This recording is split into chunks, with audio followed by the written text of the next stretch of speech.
Hello everyone, welcome to Advanced Knowledge Systems and a warm welcome to AKS IAS Academy.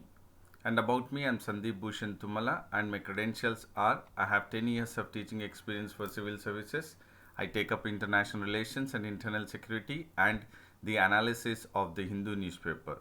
And I would be focusing on the DNA, that is daily news analysis of the Hindu, that is today's of 22nd March 2021. And in this session, I would be emphasizing on the keywords and the key phrases from the Hindu newspaper, wherein through the keywords and the key phrases, we will identify the factual, analytical, and conceptual questions which will be critical for UPSC prelims perspective.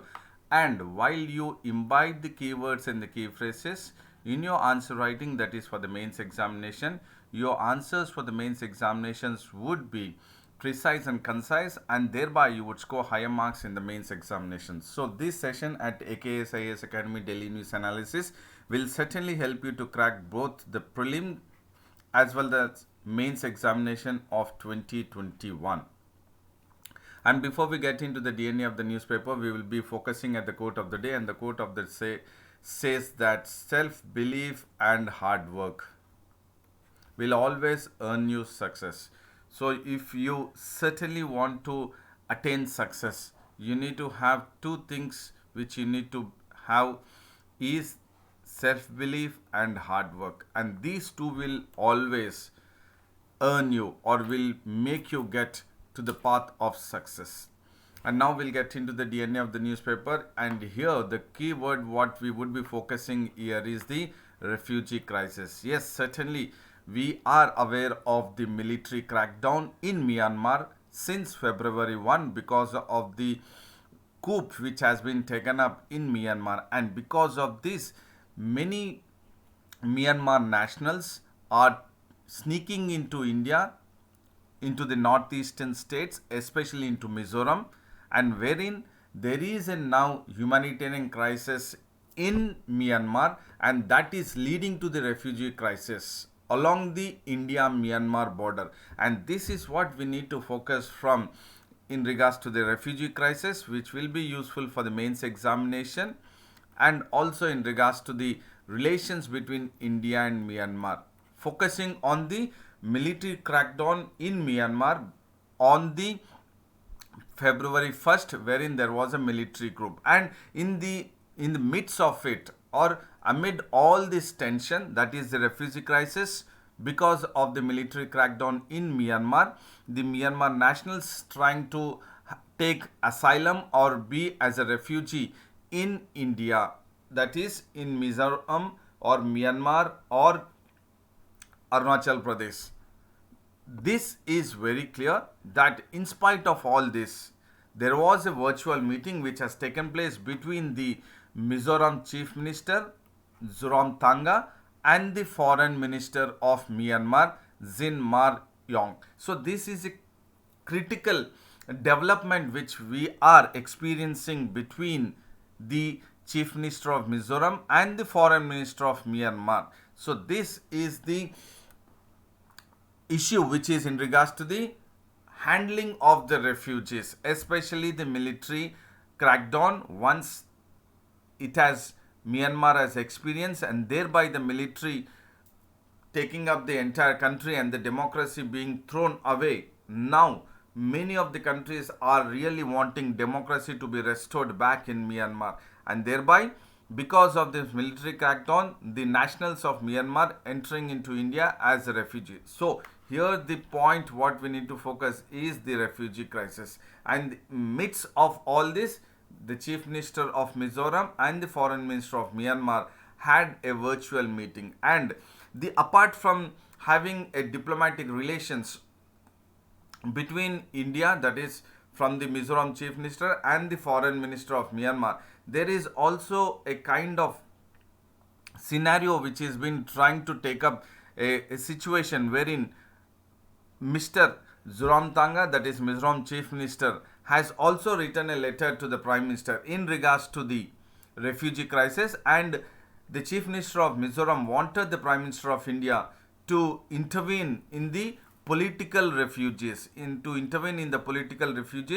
which wherein the Myanmar nationals are getting into India for asylum and for food and shelter into India. So this is the main reason why Mizoram Chief Minister is worried about, and he did have the virtual meeting with the Foreign Minister of Myanmar, and also has written a letter to the Prime Minister of India to urge for the intervention by the union government so that the political refugees would be provided the asylum and food and shelter in the country. That means the Mizoram Chief Minister is asking, or he would wish to have the political refugees from Myanmar to be accepted into India in the Mizoram state. And why the Mizoram Chief Minister is wanting that political refugees to be provided asylum and to be provided food and shelter in the country? Because there is certainly a close association or close ties between the Mizos of the Mizoram or the Mizoram nationals and the nationals of Myanmar, because they belong to the same ethnic group, that is Chin community. That is why the Mizoram Chief Minister has had a virtual meeting with the Foreign Minister of Myanmar and also had written a letter to the Prime Minister of India, that is Narendra Modi. And if you look at all this, India has sealed all the entry points along the border in the Southeast Asian neighbor, and thereby it is also closely monitoring so that it would prevent any Myanmar nationals entering into India, so that they would wish to be part of or as a refugee and seek asylum in India. And now we will focus at these sensitive issues. Why Mr. Zoramthanga, the Chief Minister of Mizoram, is concerned about the political refugees? Here we did focus on a keyword, that is political refugees. This is a keyword which you need to try to understand the importance of the keyword and how you can frame an answer in the mains examination emphasizing on the political refugees and providing asylum and then food and shelter by India to the Myanmar nationals who are sneaking or entering into India because of the military crackdown in Myanmar. And the sensitive issues are that the Chief Minister of Mizoram says that the people residing on the both sides, that is Mizoram and also the nationals in the Myanmar, have the close linkages. This is the reason why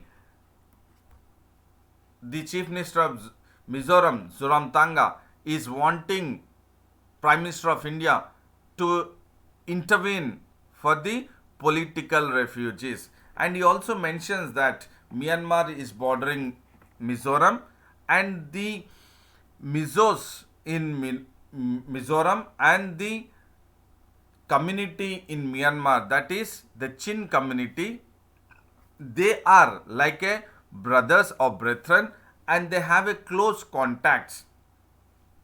And this close contact between the Chin community, between the Mizoram, the state, northeastern state of India, and Myanmar, is they have the close contract or close linkages, and they are ethnically as a brethren, that is brothers.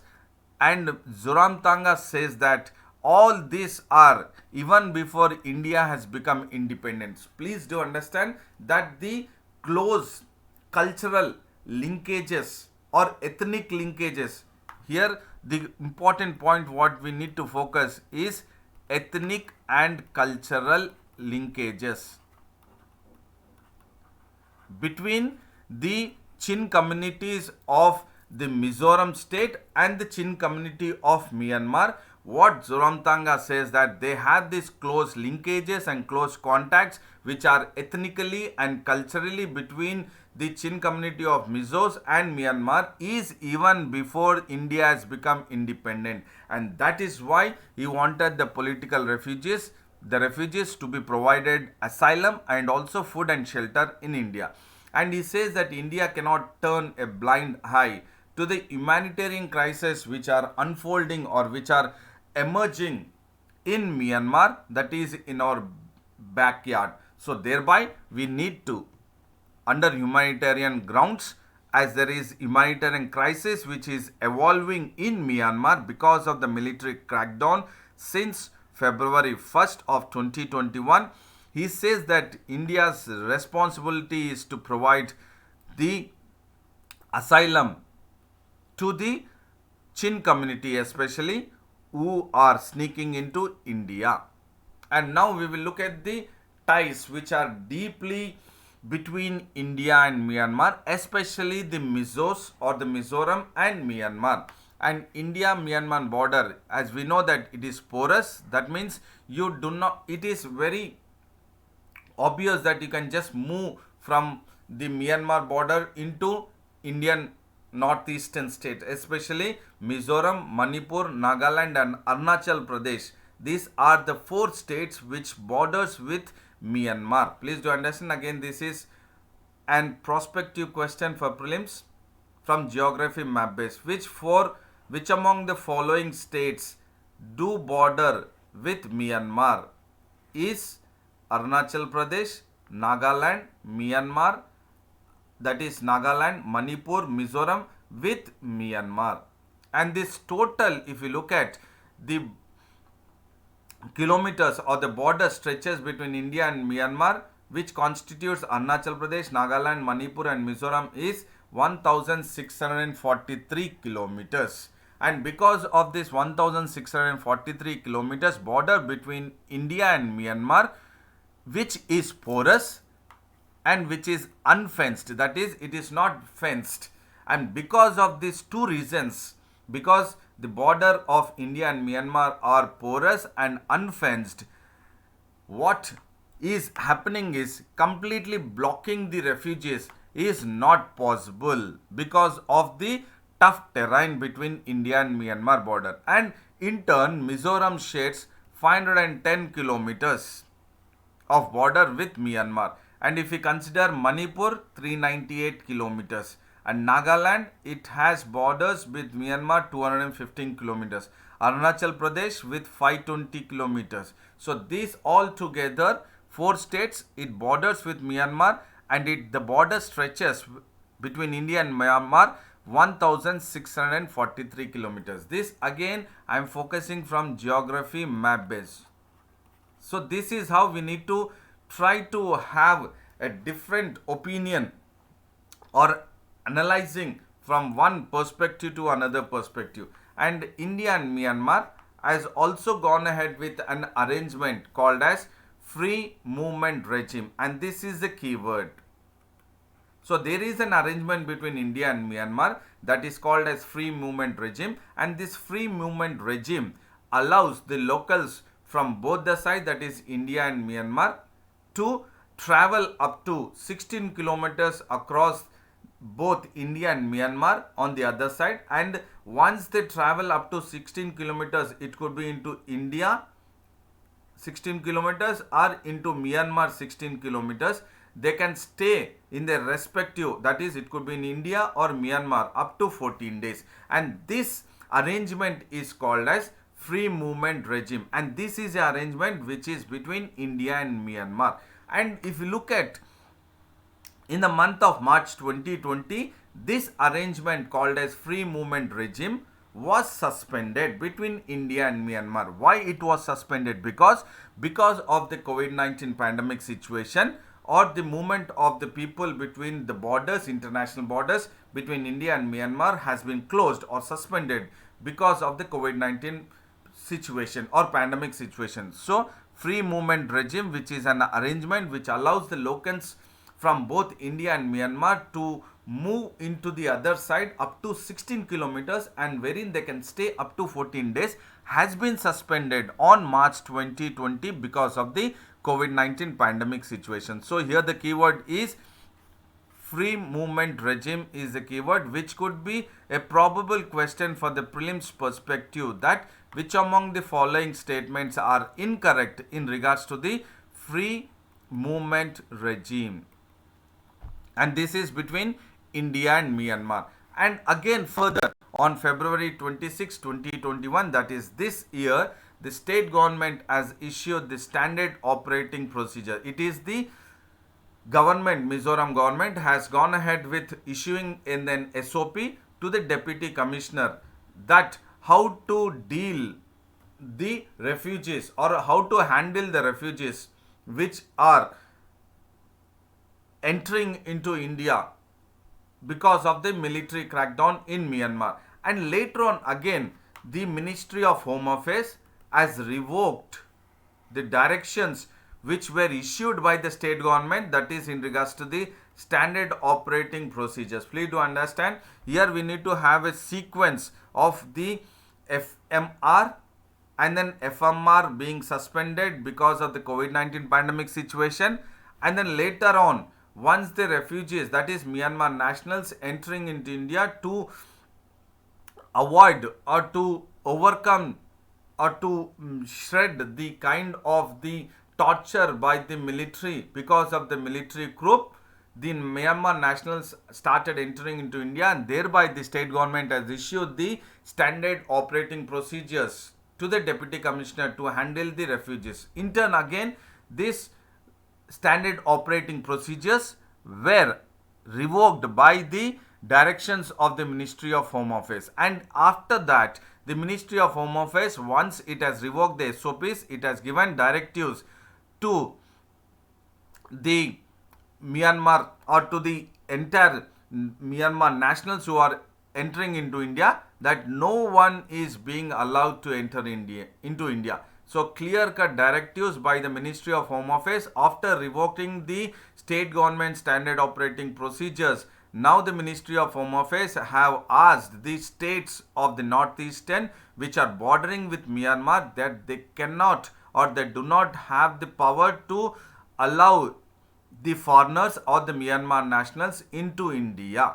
And the one who is now keeping a close watch as a border guarding force is the Assam Rifles. Again, this is a keyword for the prelims perspective because there could be a question in one of the statement that which is the, or else Assam Rifles is the border guarding force which is keeping a close watch on the refugees who are entering into India from Myanmar because of the military crackdown in Myanmar. And the Ministry of Home Affairs has written a letter to the 4 states, that is Arunachal Pradesh and then the Nagaland, Manipur and Mizoram. These 4 states, the Ministry of Home Affairs has written a letter saying that on March 10th, saying that the state governments of these 4 northeastern states have no powers to grant the refugee status to any of the foreigners. And in turn, in the letter it is very clearly mentioned that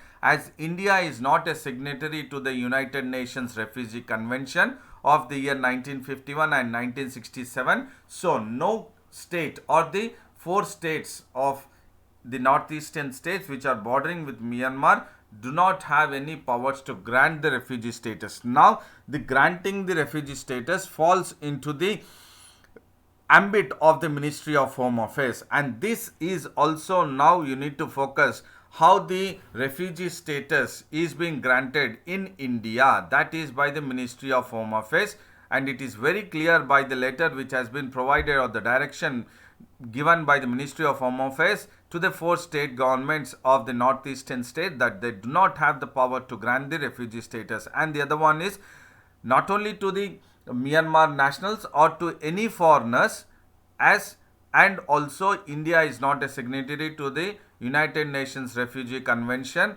as per 1951 and 1967 protocols. And these are the keywords which you need to focus, that while you are focusing this as part of the geography map based or the current affairs and also the diplomatic relations between India and northeastern state, that is especially focusing the Mizoram state and how they are handling the refugee crisis and how the Chief Minister of Mizoram is urging the Prime Minister of India to intervene in the political refugees so that the nationals from Myanmar who are sneaking into India would be given asylum, food and shelter in India.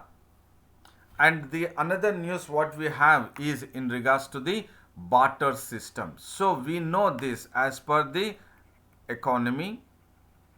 We have the concept called as barter system. This is the system which is the initial system which wherein the trade was happening, and while the trade was happening in regards to the produce in the ancient times, the trade was produced, or the trade was, when a trade was taking up, it was in regards to the exchange of produce from X to Y or Y to Z produce. That means there was no circulation of money. There was only the system which was in regards to the barter system, that was exchange of goods for one good to the another good. So there was no concept of money circulation, and this is called as barter system. And now we can see, after the concept of money which has come into the existence, that you purchase a produce or a good in exchange of money, but earlier it was in exchange of another good. So now we can also see the same kind of barter system which was long ago when the trade has started. So now what we have experienced, or what the news talks about, that in the shandy markets, that is the weekly, this shandy means it is the weekly market, and the weekly market which we have seen that there is still existence of the ancient barter system is in a tribe called as Eduguralapalli tribal shandy. So this Eduguralapalli is a tribe which is still, we can see, or there is a suggestive or meaningful of the ancient barter system in the Eduguralapalli tribal, which is in the Andhra Pradesh, which is in Andhra Pradesh. And these tribals now, on the basis of the ancient barter system, they are trading the sesame trees, dry mawa flowers, tamarind seeds, and the tamarind fruit. And this trade is happening in this regards to the four products. They are exchanging for two commodities, that is for rice and iodized salt. That means, look at it, now still the ancient barter system in the Eduragalpalli tribal shandy, that is the weekly market, still we can experience this. That is, the sesame trees, dry moa flowers, tamarind seeds and tamarind fruits are being exchanged for the other commodities, not they are exchanged for money, that is with the rice and iodized salt. And if you look at the exchange or the barter system, the way it is taking place, if you're trying to still have some kind of knowledge, that is 1 kg of dried moa flowers is and a sesame 1 kg is being traded for 2 kg of rice or a few pockets of iodized salt. So this iodized salt and then 2 kg of rice is now traded, that is in regards to the barter system, for a kg of dried moa flowers. And why this moa flowers is now, or the tribals are really focused in regards to the trading for the barter system for moa flowers, because this moa flowers is used by the local tribes to brew liquor. That means this flour is used for brewing liquor, and that is why 1 kg of moa flour is being traded for 2 kg of rice and a few packets of iodized salt. And if you look at this, the products which are traded, they vary for every season, but if you look at the one which is sold around the year is the moa flour. That means this moa flour is very much in demand in the tribal areas, and very few tribals are accepting money for other commodities. And this shandy, which is the Eduragalpalli tribe, which is now still following the ancient tribe barter system, the shandy or the weekly market is in the Chintur agency of Andhra Pradesh, East Godavari district. So this could be again and another prelims question for UPSC perspective, that which among the following tribals have the Shandy in the Chintur agency in Andhra Pradesh, East Godavari district? So which is a tribe? That is Edugurapalli tribals. And which tribe actually gets into the agency in Andhra Pradesh East Godavari district is the Muraya tribal women from Banda and then Murayagudam from the Sukma region of Chhattisgarh. These tribal women, that is Muraya tribal women from Banda and Murayagudam of Naxal hit Sukma region of Chhattisgarh state, they travel to the Chintur agency of Andhra Pradesh of East Godavari district, traveling around 40 kilometers, and then they go ahead with exchange of commodities through the ancient barter system. Which among the following tribals are involved in the ancient exchange or ancient barter system is the two tribals, that is Eduguralapalli tribe and the other one is Murai tribe. These two are the one which you need to focus for from in regards to the current affairs, which could be in regards to the again tribes, social system. And in the exchange of trade practices, here again what we see is the middleman. These middlemen are the one who are exploiting the tribals here once again, and they are actually deciding the worth of the forest produce which are produced by the tribals, but the middleman decides the worth of the forest produce, and they are certainly exploiting the tribals. And as per the communication of the tribal language, these people, that is the middleman, have the power, or they are getting into the mode of exploiting the tribals, and they convince the Muraya tribal women who walk from the Banda and Murayagudam areas of the Sukma region in Chhattisgarh state into the Chintur agency in Andhra Pradesh East Godavari district to sell their produce at the throwaway rates, and this is now decided by the middlemen, and this is now the kind of ancient barter system which is still existing in the Muraya tribals and Eduragalapalli tribals or tribes.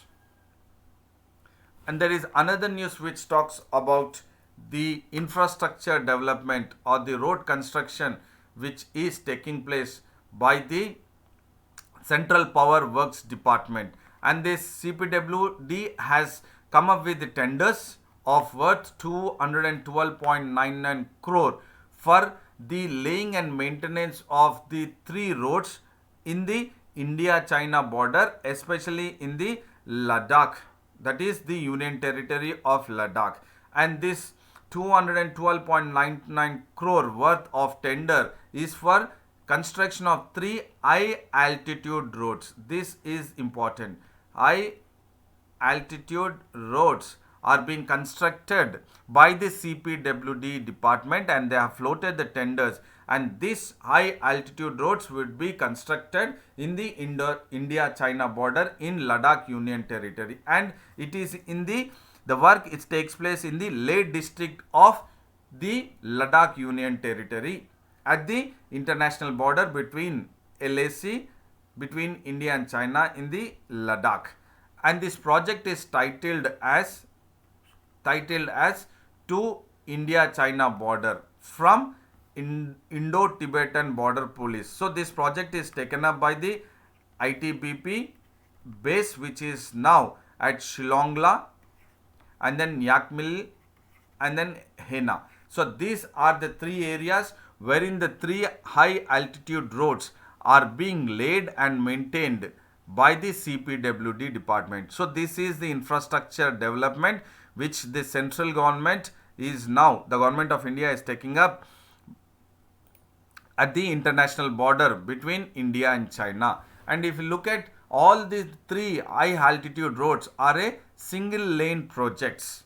These are single lane projects, and these single lane projects are specified as per the national highways. They are specified as per the national highways. And when we focus that at Shillongla, the single lane project is of 10.22 kilometers, and this will estimated to be completed by 42 months at 93.8 crore of estimation. And the second project is, that is a single lane high altitude road, is at the Nyakmele road project, which is of at a length of 9.29 kilometers, and it is expected to be completed by 30 months from the date of construction with a project estimation of 55.37 crore. And the third one is at the Henna project, and this is with a distance stretching of 7.64 kilometers and expected to be completed by the commencement of the construction of 30 months, and the estimated project cost is 63.82 crores. So these are the three high altitude roads which are part of the infrastructure development taken by the CPWD, and then it is at the international border between India and China in the Union Territory of Ladakh, and it commences, the works is situated at the Leh district. And the Ministry of Home Affairs has also said that along with the 57 roads which are at the India-China border being constructed, along with that there are 47 outposts, 32 helipads and 18 food tracks even in Arunachal Pradesh, because these three, that is Shillongla and then Nyakmele road project and Henna project, are in the Ladakh Union Territory between India and China, in the Ladakh, that is in the eastern Ladakh, in the Jammu and Kashmir, in the entire Jammu and Kashmir, or else in regards to the new Union Territory, it is Ladakh. But there are again other infrastructure development, that is 47 outposts, 32 helipads and 18 food tracks even in Arunachal Pradesh. Even in Arunachal Pradesh. So that means India is very clear. The country is very clear in regards to the infrastructure development along the international border between India and China, right from the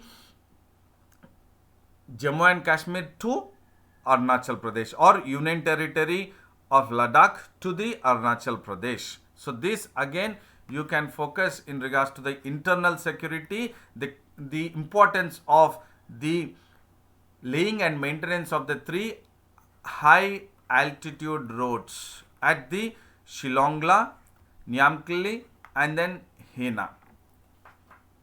And now we will focus at another news which talks about the disputed sea, and this is the incursion of ships by China which is now accused by Philippines.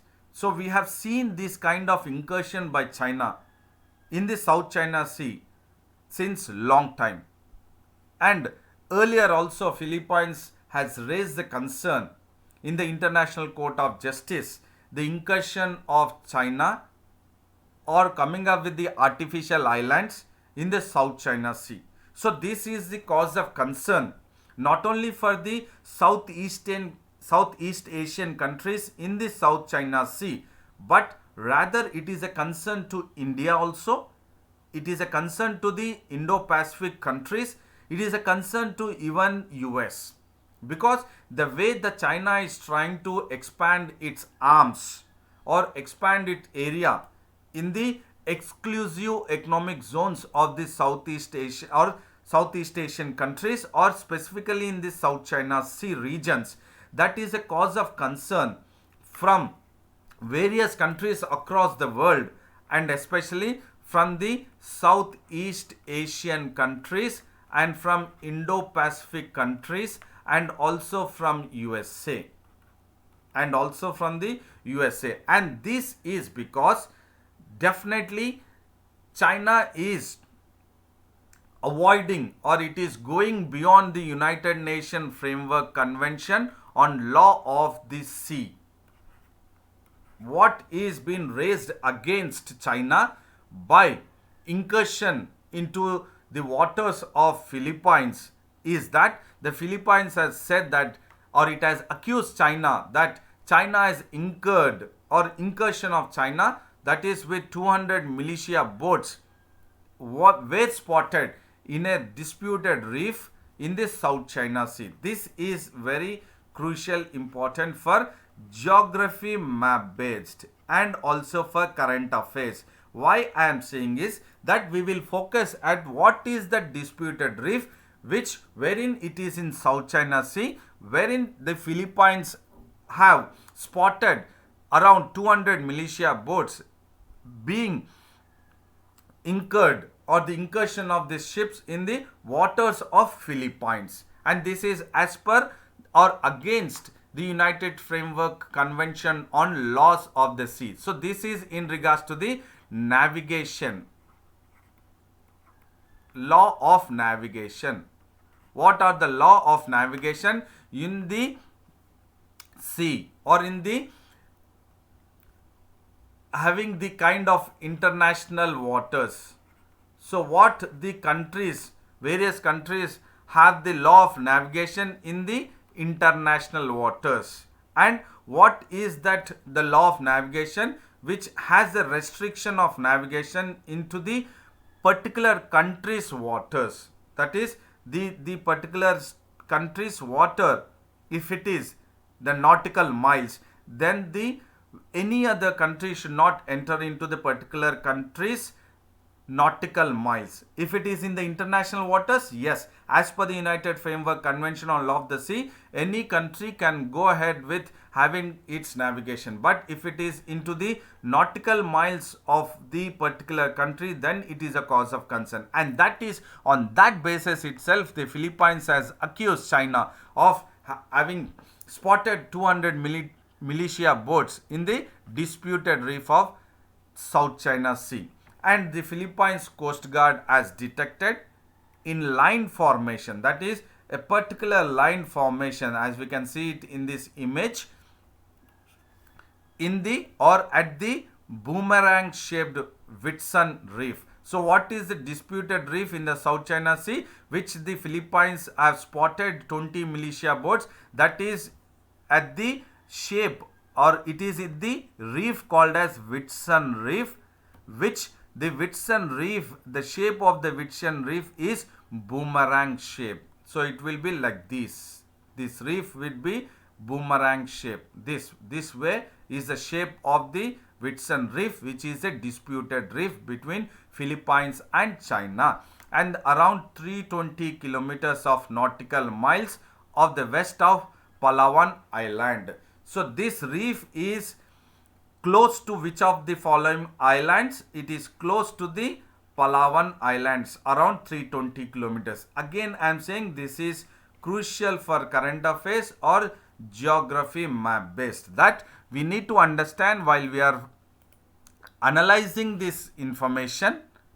We need to focus where is Whitsun Reef, where is the Palawan Island, and how these islands are disputed reefs between Philippines and the China, which are located in the South China Sea. And in turn, because the Philippines have spotted 200 militia boats which are in line formation, the Defense Secretary has called the Chinese to stop the incursion, and immediately these boats should be recalled because they are violating the maritime rights, and they have encroached the sovereign territory. And this is a statement made by Defense Secretary that he wanted the Chinese to stop the incursion and immediately the boats to be recalled. Why? Because China's boats have violated the maritime rights of Philippines and they have encroached into the sovereign territory of Philippines. This is the main two objections raised by the Defense Secretary against the China's militia boats which have been in line formation in the Whitsun Reef in the Palawan Islands or close to the Palawan Islands. And he says that this is a clear provocative action of militarizing the area, which China did try in the past also. And what Philippines says is this territory, that is the Whitsun Reef, is well within the Philippines exclusive economic zone. And here what is the point we need to understand is why China is repeatedly trying to have its prominence or its sway in the economic zones, especially exclusive economic zones, because these exclusive economic zones are rich in gas and oil. So therefore they wanted to have the control in the exclusive economic zones so that they can have the financial benefits. Thereby they are trying to militarize the area, is the statement or accused made by the defense secretary against the Chinese militia boats in the well within territory of Philippines exclusive economic zones. And the defense secretary also says that the government is now considering appropriate action to protect the fishermen of Philippines and to protect the maritime or marine resources of the Philippine exclusive economic zone, and also to maintain peace and also the stability in the area, that is in the Whitsun Reef of the Palawan Islands.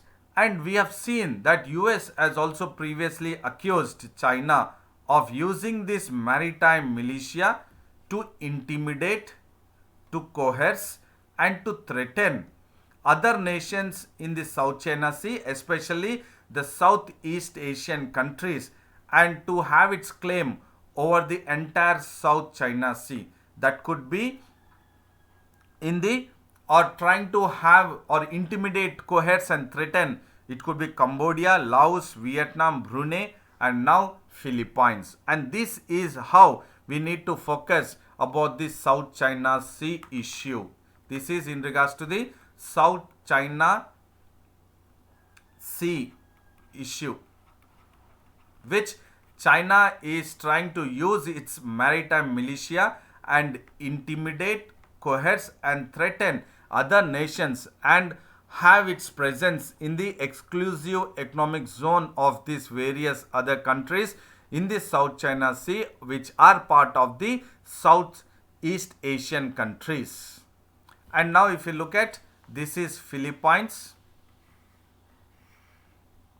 which is part or which this is part of the South China Sea, and this is a Whitsun Reef, which Philippines claim that Whitsun Reef is within the territorial or within the territory of the Philippines exclusive economic zone, and thereby Philippine Defense Secretary and the Philippine government is bent upon to protect the fishermen and also the marine resources and the peace and stability of the region of Whitsun Reef, because it is the territory of Philippines as an exclusive economic zone of Philippines. And I have said that it is a boomerang shaped. So this is boomerang shape.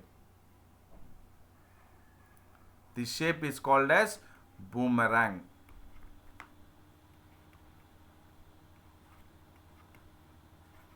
And if you look at the other side, I will try to make you more understand where does this South China Sea between China and I have said Philippines, Brunei, Vietnam, Laos, Cambodia, Malaysia, all these countries. So China is definitely trying to expand its arms in the South China Sea with its military or maritime militia in the South China Sea. And we have seen in the past how it is trying to also come up with an artificial islands. And what are the islands or the disputed islands? Disputed islands between China and the disputed islands between China and South China or Southeast Asian countries in South China Sea. Please do understand, the disputed islands between China and the Southeast Asian countries in the South China Sea are the Parcel Islands, these Partly Islands, and the third one is 9 dash islands. This is a conceptual or application point of view which I am trying to give the background of it.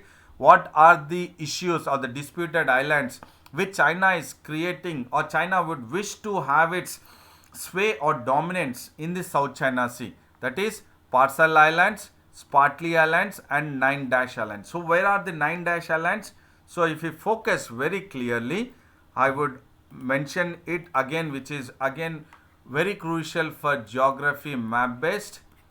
The Parcel Islands are located here, Spratly Islands here, this one, and the 9 dash islands are 1, 2, 3, 4, 5, 6, 7, 8, 9. So these 9 islands which are on the circumference of the South China Sea are called as 9 dash islands. Why? Because they are like dashes, like dash. That is why they are being represented, or they are termed as dash islands. So 9 dash islands are the one which are the disputed islands between China and the Southeast Asian countries. So if you look at one of the 9 dash islands which are close to the Whitsun Reef is somewhere here located. So this here, Whitsun Reef. So this is a way how you need to focus and then link it from one perspective, that is this we have focused in regards to the United Nations Convention Law of the Sea, United Nations Framework Convention.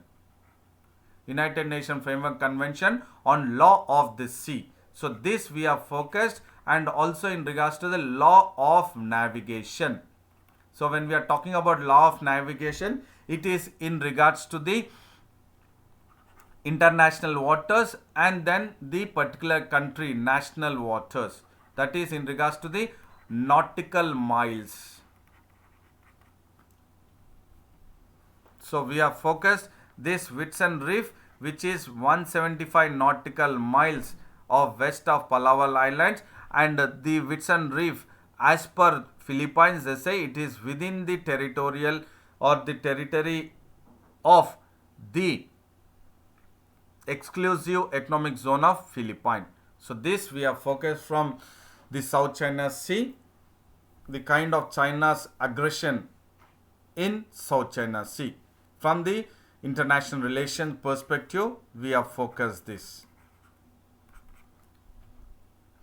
And now we will take up the question for the mains examination. Today's question is: India cannot turn a blind eye to the humanitarian crisis unfolding in front of us in our own backyard. So which is a backyard which we are talking about? It is in the Myanmar, and this is because of the military crackdown in Myanmar. That is because of the coup or military coup which has taken up on February 1st of 2021, and because of that there is an humanitarian crisis which is unfolding in Myanmar. And now the responsibility of India is, we cannot turn a blind eye to the humanitarian crisis. So we need to come up with the diplomatic relations. That means the diplomacy has to be put in place, wherein we need to resolve making sure that the democracy is restored back. Democracy is restored back. Why? Because we cannot turn a blind eye onto the humanitarian crisis which are unfolding in Myanmar because of the military crackdown or military coup in Myanmar which has happened on February 1st, 2021. So the question is, I repeat once again, India cannot turn a blind eye to the humanitarian crisis unfolding in front of us in our own backyard, that is in Myanmar. Explain. So please try to answer it and make sure that you also have the experience or enhance your writing skills for the mains examination. And thereby I would say this session was informative, knowledgeable and also very useful for mains and prelims UPSC perspective. So I would say a very big thank you. Good luck to you all. Do maintain consistency, stick to your schedule, and take care of your physical health and mental health. And do not forget to like the video, share the video, and subscribe the AKS IAS Academy English Medium YouTube channel.